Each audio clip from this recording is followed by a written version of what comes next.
இந்த பிரேக்கப் ஆனவங்க இவங்களுக்குலாம் வந்து ஒரு யூசுவலாக வந்து அட்வைசஸ்லாம் நிறைய சொல்லுவாங்க. அதாவது வேறு விஷயத்தில் ஃபோக்கஸ் பண்ணுங்கள், இல்லை பாடியை ரெடி பண்ணுங்கள், இல்லை வேறு எதுலையாவது எங்கேஜ்டாக வச்சுங்க. ஸோ ஆட்டோமேட்டிக்காக வந்து சில விஷயம் நடக்கணும். பட் அது பிரேக்கப் கோ த்ரூ பண்ணுறவங்களுக்கு தான் அதோட ஃபீல் என்னன்றது உண்மையிலேயே தெரியும். இவங்களுக்குலாம் இந்த இந்த ஜென்ரல் விஷயம்லாம் எல்லாமே அது ஃபாலோ பண்ணணும் கண்டிப்பாக. மற்ற அந்த இது ஒர்க் அவுட் பண்ணுறதா இருக்கட்டும், பாடியை ஃபிட்டாக வச்சுக்கிறதா இருக்கட்டும், இல்லை வந்து டிஸ்ட்ராக்டடாக இருக்கட்டும், இல்லை புது ஃப்ரெண்ட்ஸு, இல்லை ஃப்ரெண்ட்ஸ் கூட டைம் ஸ்பெண்ட் பண்ணுறது, ஃபேமிலி கூட டைம் ஸ்பெண்ட் பண்ணுறது, இதெல்லாம் காமன் மேட்டர். பட் இதை தாண்டி ஒரு முக்கியமான விஷயம் நான் என்ன ரியலைஸ் பண்ணேன்னா அக்செப்டன்ஸ்.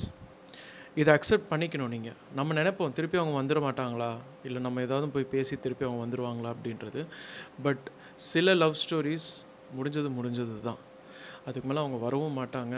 நம்ம எவ்வளோ தான் ட்ரை பண்ணாலும் அது நம்மளுக்கும் நல்லது இல்லைன்றது தான் வந்து ரியாலிட்டி, சேட் ரியாலிட்டி.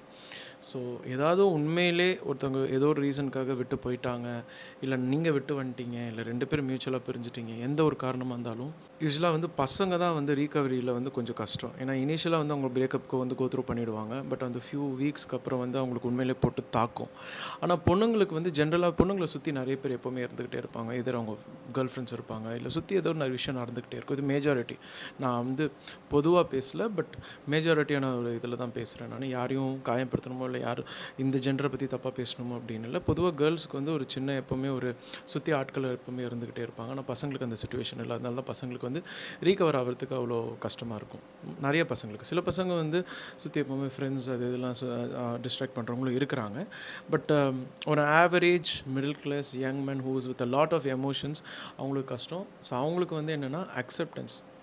இது உண்மையிலேயே முடிஞ்சு போச்சு அப்படின்ற ஒரு க்ளோஷர் உங்களுக்கு வந்தால் தான் நீங்கள் அதுலேருந்து வெளியே வர முடியுமான்னு தெரியல, ஆனால் பெட்டராக ஆவீங்க அப்படின்றது தான். நான் என்ன சொல்கிறேன்னு உங்களுக்கு நல்லாவே புரியும். All the best.